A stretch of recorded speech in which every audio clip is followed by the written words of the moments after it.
gardening. When we say urban gardening, it means growing of plant, all type of varieties in an urban environment.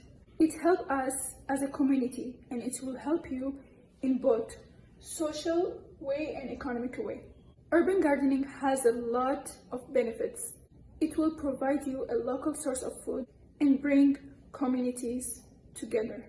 It will also have you having an intimate connection with your food, as well as help stimulate a local economy, as well as it will add a space of green surrounding around you. It will help prevent soil erosion, helps filtrate when it rains, like rainwater. Another advantage of planting your own urban gardening, like you have your own place, is that planting your own vegetable is that you can naturally grow it without using any fertilizing pesticides. More better is that you will provide your family with a fresh fruit coming from your own garden.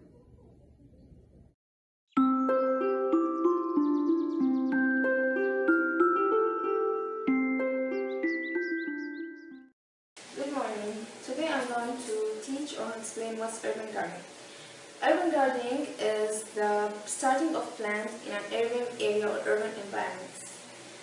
I'm going to make it simple in 8 steps. First of all, if you have no space, there is no problem. You can use whatever container you have, or you can buy a bucket from the store or an empty paint can. It's okay if you don't have a balcony or a backyard. Next, portable container. Portable container are advantageous because you can change their position whatever you want.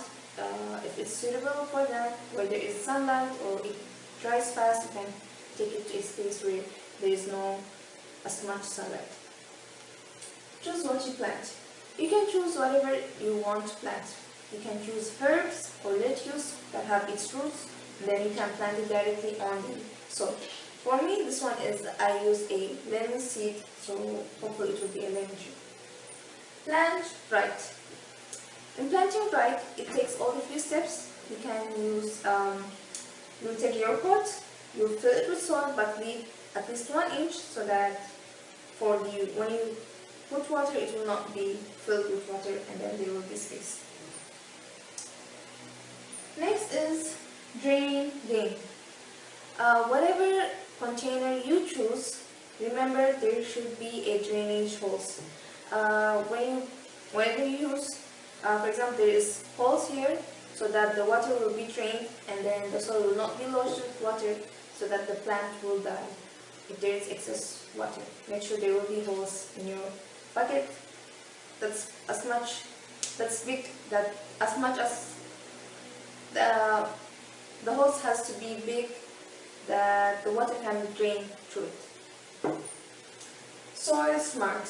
There are many commercial soils that promises that it has pesticide, but there is a lot of chemicals in it.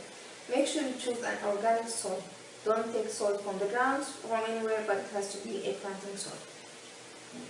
Water-wise, don't fill your plant with a lot of water. Water it so that the soil will be wet, and then you can water it every other day or every day in the morning, but not a lot of water. Finally, I want to say have fun and planting and be patient.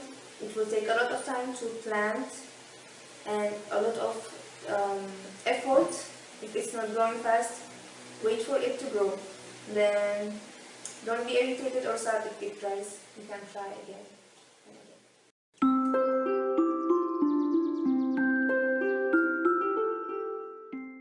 Everyone, my name is Ibrahim. I'm going to explain the step 1. The step 1 is about no space, no problem. So not everyone has a backyard, roof, or balcony. So to overcome this issue, start container garden by using options that's low cost and more effective, such as you can buy a pipe from the garden store, it's more effective. Or you can upcycle the old toys and also like water bottle, just get it like this and you can use it. And also the pink plants. I should have a cut bottle. Cut. And then make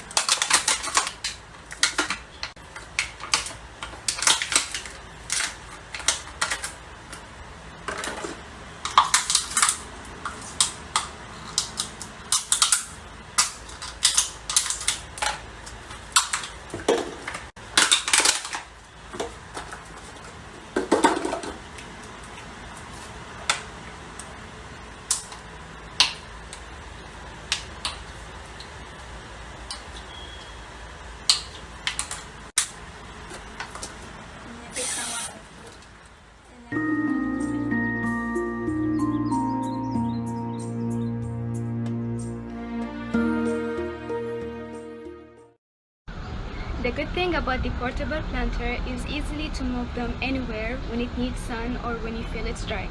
And as well, it's perfect for growing greens and herbs. So there is three factors to consider when we choose the pots. So one, we have the drainage, two, we have the porosity, three, we have the weight. So for the drainage, it must have the pot's holes. For the porosity made of the clay and paper pulp allow moisture and air to move through them. And then for the weight, most soil gets heavy when it's wet, so we should consider the amount of the soil and the amount of the water that we put in.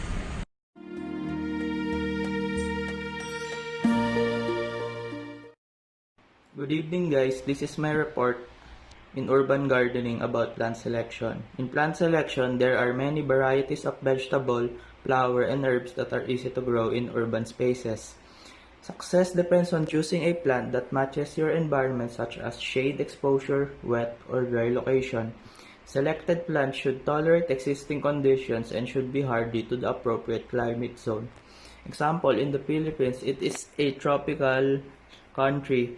So, this country will mostly experience hot and dry conditions, but mostly hot seasons. So, if you're living in the middle parts and southern parts of the Philippines, and if you're living in an urban zone, warm season vegetables are appropriate to plant in your garden, such as beans, corn, cucumber, eggplant, melons, and tomatoes. You can also plant cool season vegetables, especially if the season is cold and rainy. Examples are asparagus, cabbage, carrot, cauliflower, onion, and beets. So, these are the examples of plants or vegetables you can plant in your garden. The carrot can grow until 70 days, lettuce 30 days, and eggplant for 65 days. Hello guys, I will be doing the continuation regarding the JP's report about the plant selection. We'll be discussing about the right zone, the right spot, and the right plants. Well, the next is what are the criteria for plant selection and what are the seeds to consider to plant. Okay, so in the plant selection, so your success depends on choosing a plant that matches your garden's environment, such as the sun or shade exposure, wet or dry locations, and exposure to foot traffic or windy conditions. Selected plants should tolerate existing conditions and should be hardy to the appropriate climate zone. So under the right zone, which is the first step, is to check hardiness zone to determine if a plant is appropriate for your garden. So if you're planning to Okay, so one good example is if you're planning to grow strawberries here in Manila, which is very hard unless you have a greenhouse. It is very hard if you're planting strawberries here because the climate here in Manila is very hot. We all know that. Um, unless if you live in high areas like in Baguio or Benguet, so on and so forth, it is appropriate to plant the strawberries. So, well, the next one, in the right spot. Each kind of plant has its own preference for variations of sunlight or shade. This information is included. Okay, so there are general guidelines for planting each of the 4 exposures. So for the northern exposure, in northern exposure, it rarely receives direct sunlight and is ideal for shade-loving plants. So it's much more like the indoor plants. While in the southern exposure, receives sun all day and is the most ideal exposure for flowering plants. So while the next, the eastern exposure, experiences morning sun while temperatures are still cool and damp. In western exposure, receives the hot afternoon sun. It is a spot ideal for full sun and heat resistant ideas. For the right plant, when choosing fruit at the supermarket, you inspect it for bruises and rotting. It also applies when you buy plants. You should be equally as choosy because full, healthy plants make your garden look at its best. So you must look closely at each plant, pick it up to inspect its stem or trunk, branches, foliage, pot, and soil. So the 3 most important inspection points are the select a well proportioned plant. The size of the plant and the container should be balanced. Avoid very large plants in small container because they usually have unhealthy roots. Also, we must select one of the most imperfect shape. This is particularly true of symmetrical evergreens in topiary shrubs that depends on their geometric perfection. So select a plant with healthy foliage. Healthy plants bear brightly colored leaves. Avoid any that are losing leaves or with many turning yellow, brown, or an unusually contrasting color. So what are the criteria for plant selection? So under here, as you can see, the environment, the maintenance, and health safety. So first, criteria for plant selection. So in any planting scheme, there are certain factors when considering plants besides the cost and the budget. So in environment, it is the essential requirements for plant growth must be met, such as the light and the irrigation, sunlight and air captured by the leaves, water and minerals captured by the roots. You must also consider the plant species, the size of the root ball or the pot size when planting, the ultimate size of the plant and the rate of growth, and the hardiness zone, temperature, and microclimate. While in the maintenance, this is where the irrigation and fertigation comes in. Also, the growth rate of the plants. So, fast growing plants require more water, fertilizer, and pruning than slow growing plants. And in health and safety, so we must avoid the poisonous plants. So, poisonous plants, digestive, or those known as skin, eye, or respiratory irritants. So we must also cautious about the picking plants with thorny spines and working at height. So in the seeds to consider, mango seeds, potato seeds, ampalaya seeds, calabasa seeds. So that is all. Thank you.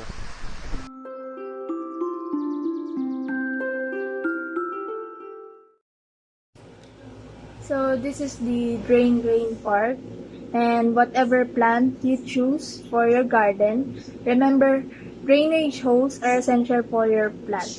And without drainage holes, your soil can become waterlogged and your plant may die.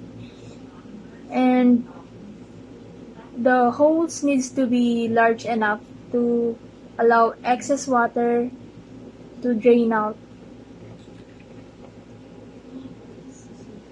So I have here a container that I have found in my house, and I have put 3 holes on the sides of this container using some scissors, and 2 holes on the bottom of the container.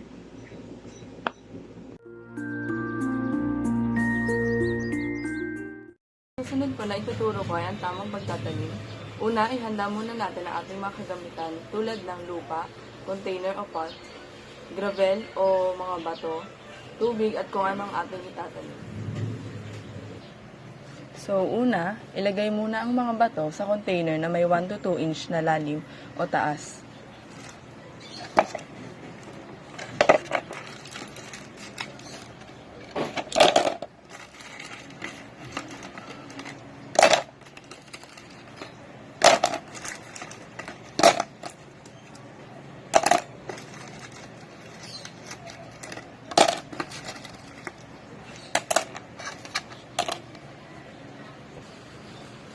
So, ito ay makakatulong sa pagdedrain ng tubig tuwing nagdidilig. Sunod, ilagay naman ang lupa.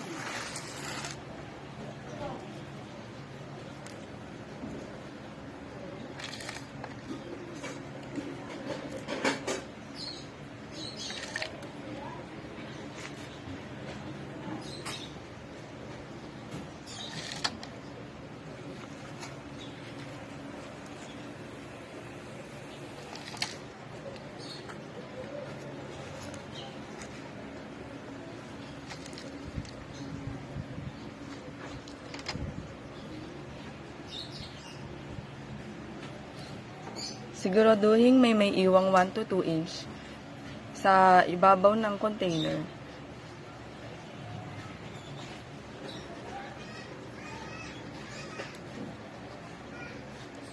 At pagkatapos, ilagay naman ang napiling buto o halaman na itatanim.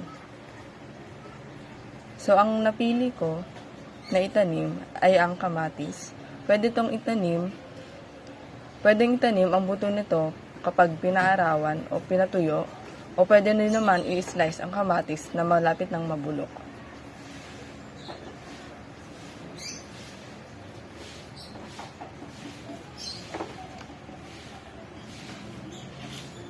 Tapos, tabunan na ito ng lupa na hindi gaanong karami.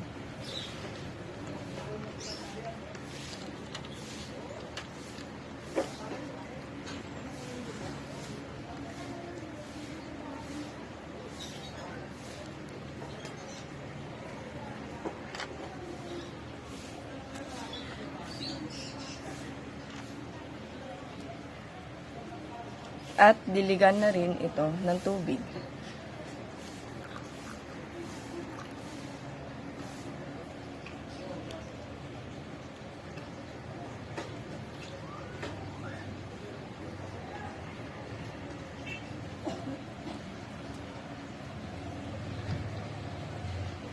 At pagtapos na, ilagay naman ito doon sa wala munang araw.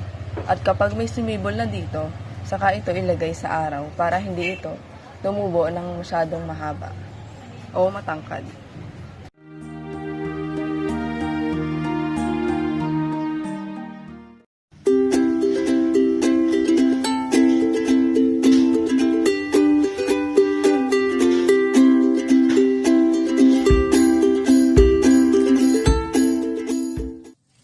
And so number 1, we have compost or compost soil. This is a homemade compost, but you can buy it anywhere naman na compost na agad. So compost is usually made by gathering plant materials such as leaves, yan, mga dahon, and vegetable peels, mga balat ng mga gulay nyo or egg, yung eggshell pwede. And ito, kain ng kalabaw or carabao poops. So, ang benefits nito, so first, soil conditioner. So, with compost, you are creating rich humus for your lawn and garden. So, this adds nutrients to your plants and helps retain solid moisture. So, second, recycles kitchen and yard waste. Syempre. And then, the third benefits, this is good for the environment. Kasi it offers natural alternative to chemical fertilizers when applied to lawns and garden beds. And so for the second one, I have here sandy soil. Yeah, sandy soil. So it is a light, warm, dry, and tend to be acidic and low in nutrients. For the benefits of this, so it generally drain well and hold little water. Ayan.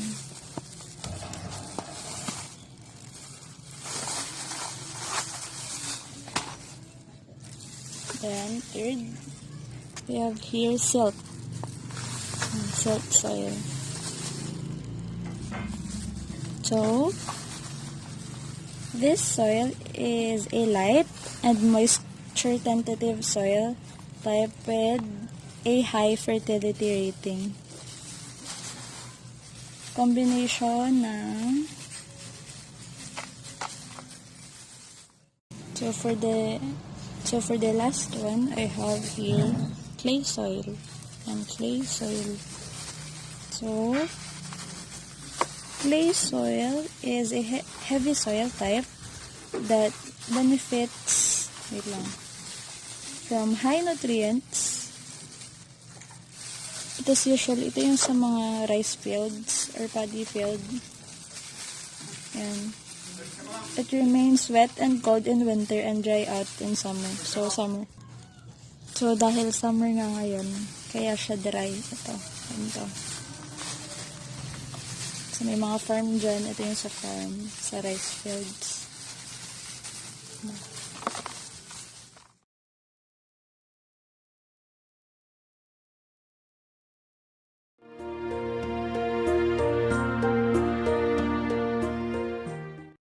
Our step number 7 is water-wise. If our plant is very large and tall enough, we need to hand water every morning and evening, especially when the weather is so hot and dry. We need to hand water every evening also so that our plant will not get dried up.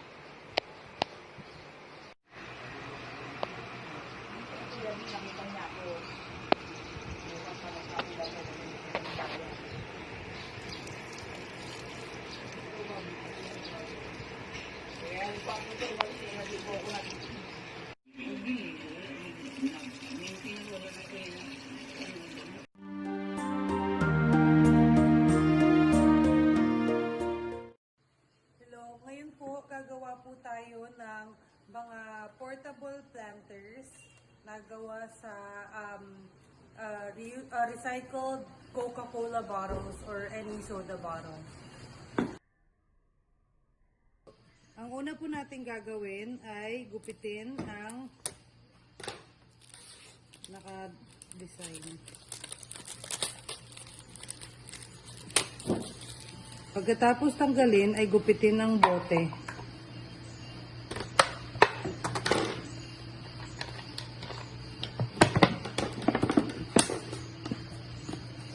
dito.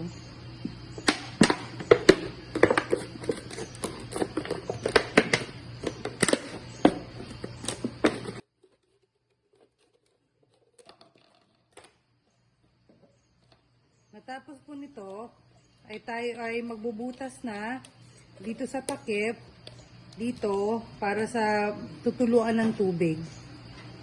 Pantusok ng 15 seconds sa apoy.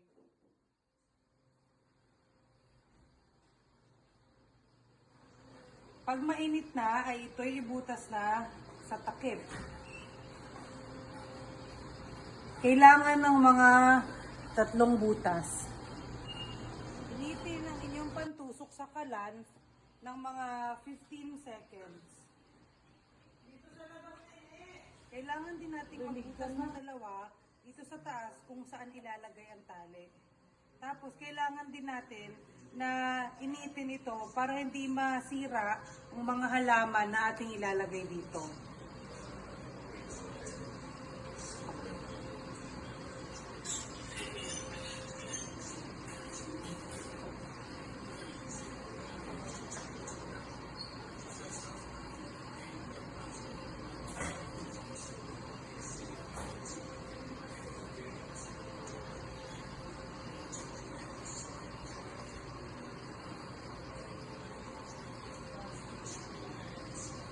Kailangan din natin butasan ang mga gilid dito para sa labasan ng tubig. Ang mga butas na gagawin natin para lalabas ang tubig para ito hindi mapuno. Kuha lang po tayo ng binhi.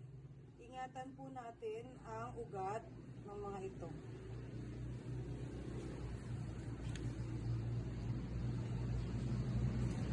Ito pong tinatanim ko ay okra. Isang napakasustansya na gulay.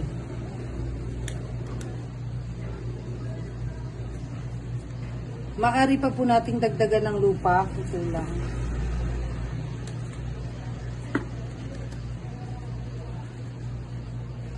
Tapos, ngayon ay didiligan na po natin siya.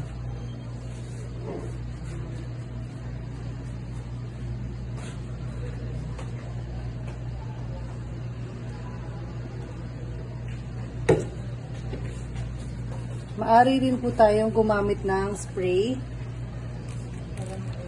para maingatan ang halaman.